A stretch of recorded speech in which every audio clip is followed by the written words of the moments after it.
We're here with Martin Nuss from Vitesse. Martin, thanks for joining us this morning.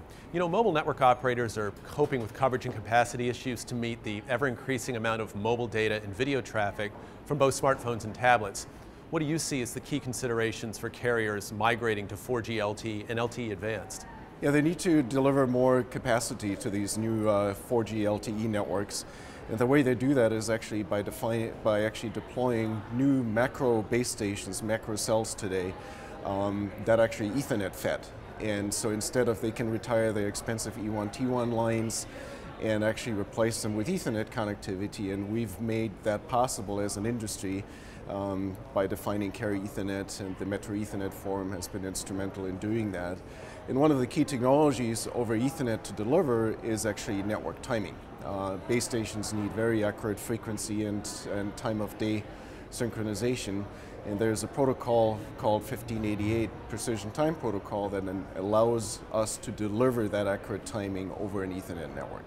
There is a lot of industry buzz around small cells. When do you see them being needed, and are there any unique challenges for small cell deployments that have yet to be solved? Small cells are actually deployed today already primarily for coverage. And so a lot of the small cells today are actually deployed indoor to increase indoor coverage, but also hotspots in urban area.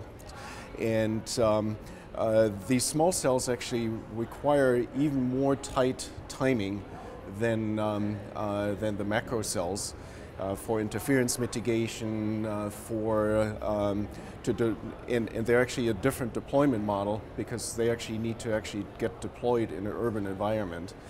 And this is actually where Vitesse comes in. Is essentially we have a very, very good, the best 1588 implementation in the industry to actually support network timing, 1588 based network timing for microcells, for small cells, over fiber backhaul, over millimeter wave, microwave backhaul, all these different topologies that will be actually necessary for small cells in the network.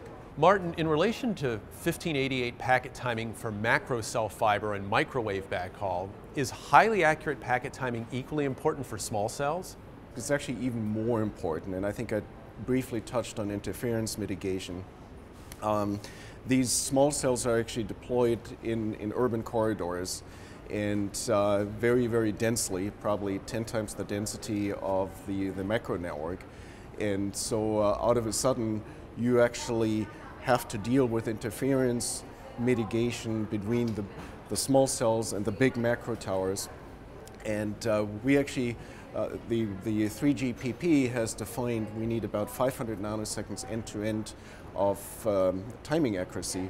Now if you actually pare that down and look at all the systems margin, we come up with a number of 160 nanoseconds end-to-end that you actually need to meet, and that means on a per node, per link basis, you have to be under about 20 nanoseconds. So very, very stringent requirements, and this is actually where Vitesse comes in with our VeriTime technology. I think the industry in general is worried about what upgrading their network to packet timing with nanosecond accuracy requirements will actually cost. Won't that hinder the adoption of these carrier Ethernet technologies? Not at all. So that was actually a concern clearly in the beginning with all this new packet timing technology. What does it cost to upgrade the network? And do I have to upgrade all my timing and control complex on every cell side router and transport equipment and aggregation routers? And the answer is no. So there's actually one of the standards one of the implementations in the 1588 standards actually called a transparent clock. And so what we actually implement with our VeriTime technology and our synchronous synchro PHYs is a transparent clock that takes out the residence time between ingress and egress in a piece of equipment, or actually over a microwave link, and keep that nanosecond accuracy intact. And no other upgrade is required except replacing these port PHY chips in the system. No other 1588 software or other intelligence is actually required. And a lot of the carriers really like that, so Sprint is actually one of the proponents of a transparent clock because they realize this is the lowest cost to get what we call on-path support for 1588 and deliver that accurate network timing. In addition to the synchro PHYs with Veritime technology, Vitesse also introduced a number of low-power switch engines specialized for small cells that also include your unique timing technology. You announced a new low-power small cell networking chip called Serval Lite. Isn't small cell backhaul just a connectivity problem that does not require networking? Great question, actually. The paradigm has really changed with small cells, because with small cells, you can't just have point-to-point connectivity from some central node out to every small cell. They're in an urban corridor, they sit on lampposts, on traffic signals, and they of course don't have fiber connectivity or DSL connectivity, a lot of them.